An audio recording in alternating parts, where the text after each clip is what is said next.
Hi everybody, happy Friday. Today's story is our last story in our animal themed stories. The title is The Old Woman Who Named Things. The author is Cynthia Rylant and the illustrator is Catherine Brown.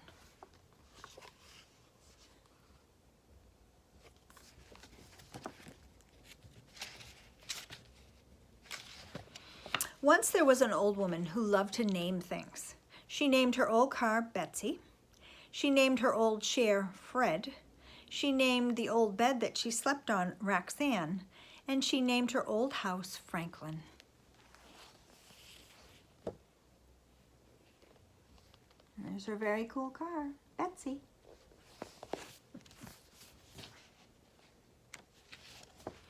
Every morning she would get out of Roxanne, her bed, have a cup of cocoa in Fred, her chair, lock up Franklin, her house, and drive to the post office in her car Betsy.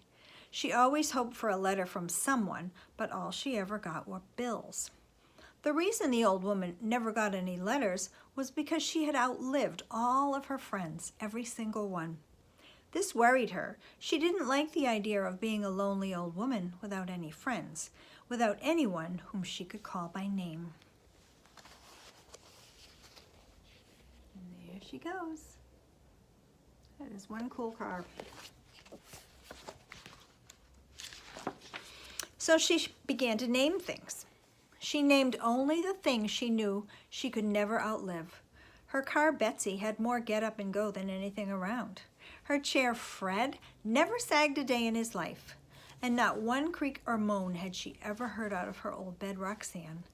And her house, Franklin, had been standing for over 100 years and still didn't look a day past 20. The old woman never worried about living any of them, and her days were very happy. Well, there's her chair and her bed and her cute little house. One day when the old woman was soaping some mud off Betsy, telling her that Franklin wouldn't want to be seen with a car that didn't keep up its bumpers a little cleaner, a shy brown puppy came to the old woman's gate. The old woman had not named the gate because 2 of its hinges had rusted off, and she could tell that the gate wasn't long for this world. The shy brown puppy wagged its tail. It looked a little hungry. The old woman stood beside Betsy and watched the puppy for a while. There he is. She said.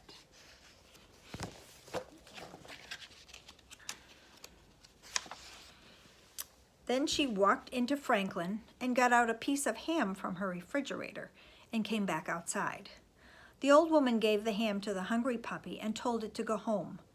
She told it that Betsy always made puppies sick, and Fred never allowed puppies to sit on him, and Roxanne wasn't wide enough for a puppy and an old woman to fit in.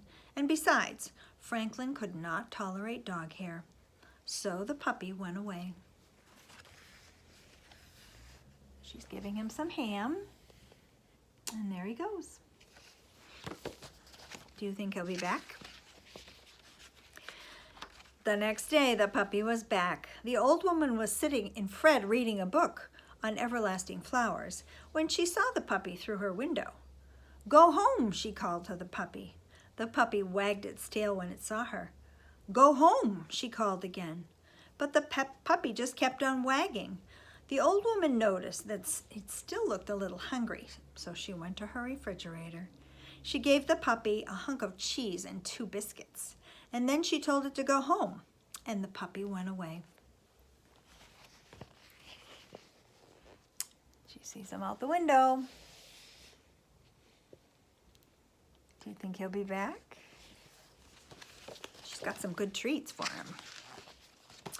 That night, as the old woman plumped up her pillows on Roxanne, she thought about the puppy. It was a very nice little puppy, she thought. It was very pretty, she thought, but it couldn't stay. If it stayed, she'd have to give it a name, and it could never last as long as Fred or Betsy or Franklin or Roxanne, and she might outlive it. And she didn't want to risk that. She didn't want to outlive any more friends, so she just kept telling him to go home.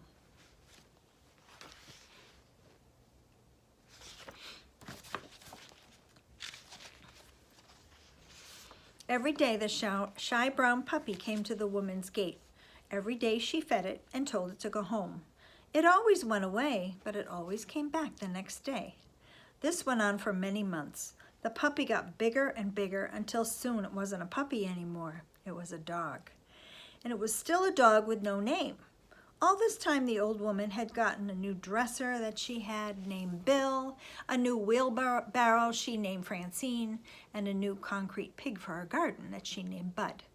But the dog she faithfully fed at her gate every day still had no name. Since it had no name, the old woman didn't have to worry about outliving it, and she thought herself pretty clever to do this. There he is. And there's Bud the pig. Pretty flowers. Then one day the shy brown dog did not come to the old woman's house. She sat and fret and watched at the gate all day long, but the dog never came. The old woman felt a little sad. The next day the dog did not come again. The old woman drove Betsy around town looking for the dog, but she didn't find it. The old woman felt even sadder. There she is, waiting at her window and driving around looking for him. Do you think she'll find him? The following day, when still the dog did not come, the old woman knew what she had to do. She picked up the telephone and called the dog catcher.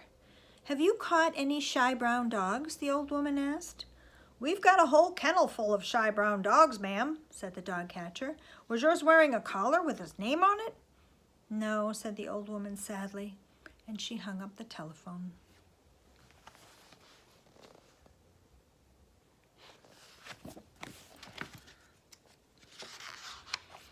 The old woman sat and thought about the shy brown dog who had no collar with the name.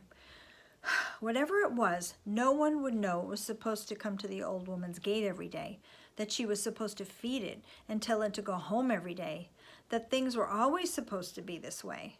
The shy brown dog had no collar, no name, and no one would ever be able to know these things about it. The old woman made a decision.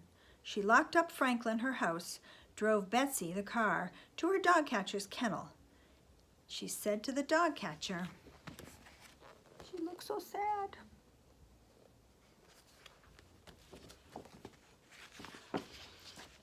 She said to the dog catcher, "I've come to find my dog." He asked her what color it was. "It's brown," she said. He asked her how old it was. "About a year old," she said. And then he asked her what its name was. The old woman thought for a moment. She thought of all the old dear friends with names whom she had outlived. She saw their smiling faces and remembered their lovely names, and she thought how lucky she had been to have known these friends. She thought what a lucky old woman she was. "My dog's name is Lucky," she said to the dog catcher.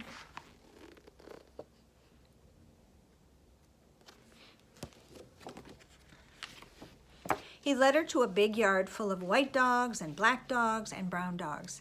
The old woman looked and looked and looked, and finally she saw her own shy brown puppy sitting beside a gate. The dog was looking at Betsy parked in the driveway. The old woman called out, "Here, Lucky!" At the sound of her voice, the shy brown dog came running. I think he recognized Betsy. He's a smart puppy. From that day on, Lucky lived with the old woman, and he always came when his name was called. It turned out that Betsy didn't make all dogs sick, and Fred was happy to allow a dog to sit on him. Franklin didn't mind a little dog here. I think Franklin likes to ride in Betsy.